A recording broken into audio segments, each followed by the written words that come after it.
হয়নি।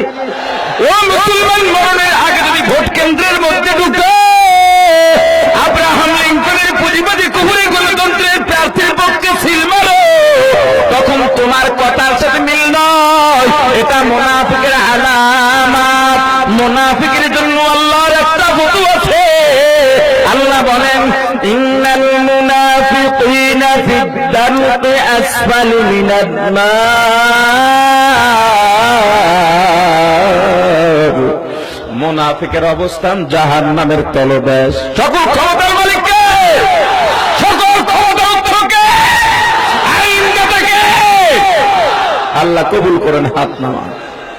ভাইরা আমার, আল্লাহ পরীক্ষা করবেন ভয় দেখাইয়া, জলশ্বাস দিয়া অনেকভাবে ভয় দেখাবেন। ভয় দেখার পরে যাতে আল্লাহর ভয় তোমার অন্তরের মধ্যে জাগে, আল্লাহর দিকে তোমার মনটা মাইল হয়। আল্লাহ যে সমস্ত জিনিস দিয়া পরীক্ষা করবেন তার মধ্যে আর একটা জোর, ক্ষুধা দিয়া পরীক্ষা করবেন। কি দিয়া?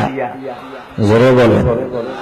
দেখবেন আল্লাহ তুমি ক্ষুধার কারণে সুদ আনো কিনা, পেটের যন্ত্রণা সহ্য করতে না পেরে অন্যের মাল আত্মসাৎ করো কিনা, চুরি ডাকাতি করো কিনা। না না, এ গরিব বড় লোকের বিল্ডিং দেখে আফসোস করিও না। এ গরিব আফসোস করে লাভ নাই, লাভ নাই। নবীজি দিনের পর দিন না খেয়ে পেটের মধ্যে পাথর বাঁধছিল আল্লাহর গোলাম। নবীজি যদি আল্লাহর দরবারে দোয়া করতেন, আল্লাহ আমি ক্ষুধার যন্ত্রণা সহ্য করতে পারি না, খাবার দাও, আল্লাহ দিতেন কিনা? নবীজি একবার দিনের দাওয়াত দিয়া বাড়ির দিকে রওনা হন। প্রতিমধ্যে ফাতেমার বাড়িতে ঢুকে গেছেন। ডাক দিছেন, মা গো দরজা খুলো, হাসানকে দেখবো, হোসেনকে দেখবো। না, কোনো জবাব নাই। আবার ডাক দিলেন, ফাতেমা দরজা খুলো, কোনো জবাব নাই। এবার নবীজি ডাক দিলেন, মা গো কি অন্যায় করলাম রে মা, দরজা খোল মা, দরজা খোল। এবার ফাতেমা ভিতর থেকে কান্না জড়িত কণ্ঠে ডাক দিয়া বলে, বাবা, ও বাবা, তুমি তো অন্যায় করতে পারো না, তুমি তো রাহমাতুল আলামিন, সাইয়্যিদুল মুরসালিন। ও বাবা, তুমি প্রথম ডাক দিছো, দরজা খোলার জন্য ব্যাকুল হয়ে গেছি বাবা। আমি আইসা দরজার কিনারে দাঁড়ায় গেছি, কারণ অনেকদিন পর্যন্ত তোমাকে দেখি না। মেয়েরা যখন শ্বশুর বাড়িতে যায়, হঠাৎ করে যখন খবর পায় বাবা আসছে, ভাই আসছে, আনন্দ লাগে কিনা জোরে বলে? তবে বাবা দরজাটা যে খুলব, দরজা খুলে তোমার সামনে যে দাঁড়ানোর মতো পর্যাপ্ত পরিমাণে বস্ত্র আমার পরিধানে নাই। এ পর্দালের মা শোন, মা শোন, নবীজির পরিবারের কেমন অবস্থা। নবীজির কাঁধের মধ্যে একটা বাড়তি চাদর ঝুলানো ছিল। নবীজি বললেন, মাগো এই চাদরটা মাথায় দিয়া তারপরে দরজা খোলো। দরজার ফাঁকা দিয়া চাদর দিলেন।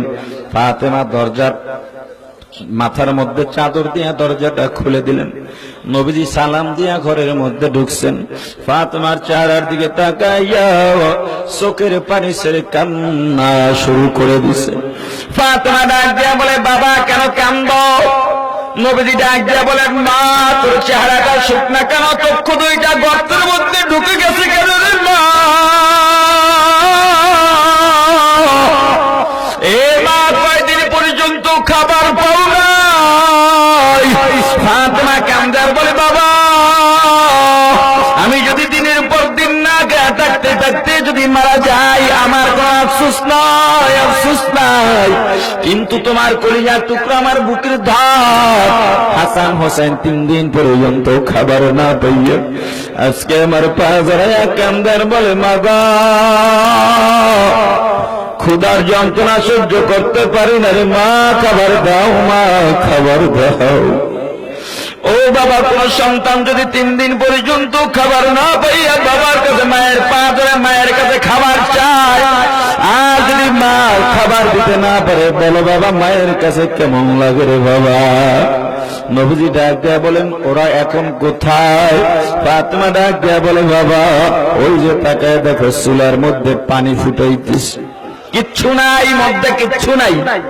হাসান হোসেন দুজনে কি আনন্দ, মা খাবার বসায় দিছে, আসলে বাবা ভিতরে পানি ছাড়া কিচ্ছু নাই। ওরা আনন্দ করতে করতে ঘুমা গেছে। ঘুম থেকে জেগে যদি বলি মা গো খাবার হয়েছে রে, কি জবাব দিব?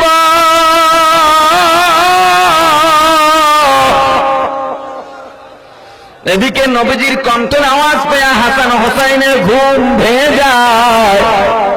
নানার কণ্ঠের আওয়াজ পাওয়া যায়, দৌড় দিয়ে একজন নবীজির ডান পাশে আর একজন বাম পাশে বসে গেছে। নবীজির গলাটা জড়াইয়া ডাক দিছে, নানা তুমি আসছো ভালো হয়েছে, নানা আজকে একটা বিচার করবা। নবীজি ডাক দিয়া বলেন, হে নাতি আবার তুই ভাই কি ঝগড়া করছো, কিসের বিচার দরকার? হাসান হোসেন ডাক দিয়া বলেন, না না না না,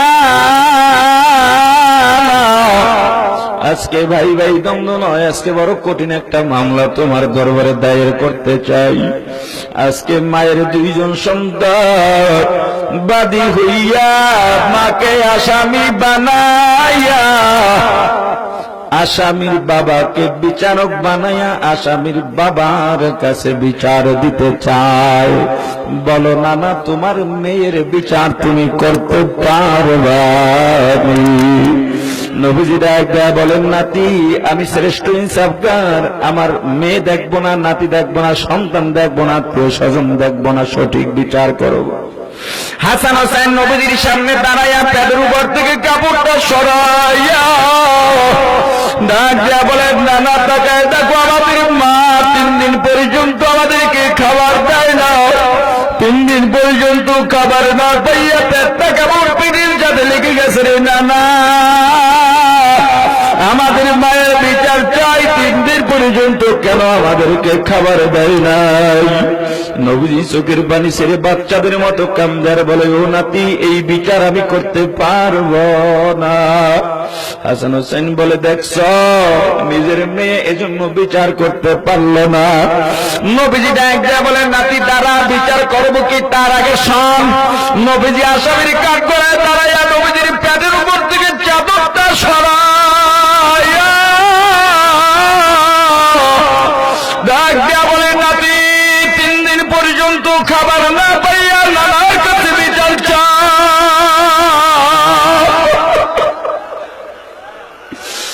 আর তাকাইয়া ডাক তাকাইয়া ডাক করুণা, 7 দিন পর্যন্ত খাবার না পাইয়া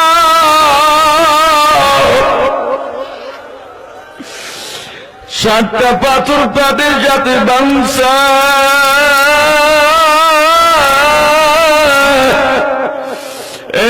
নাতি বল বল, যেই বিচারকের নিজে 7 দিন পর্যন্ত না খাওয়া, সে 3 দিন না খাওয়ার বিচার কেমনে করবে? এ চট্টগ্রামের মুসলমান, যেই নবী ক্ষুধার্ত তাইকা দিন কায়েম করে গেলেন, এই দিন কায়েমের জন্য আমাদের চেষ্টা করা লাগবে কি লাগবে না? কিসের মায়ায় পড়ছো? দুনিয়ার পাগল হইস না, অর্থের পাগল হইস না। টাকা পয়সা দিয়া কি করবি?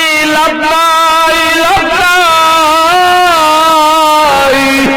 দিনের জন্য জীবনটা কুরবান কর, দিনের জন্য জানমাল কুরবান কর। এত টাকা দিয়া কি করবি? 10 তলা বানাইছো, 11 তলা বানানোর জন্য পাগল হয়ে গেছো, লাভ নাই।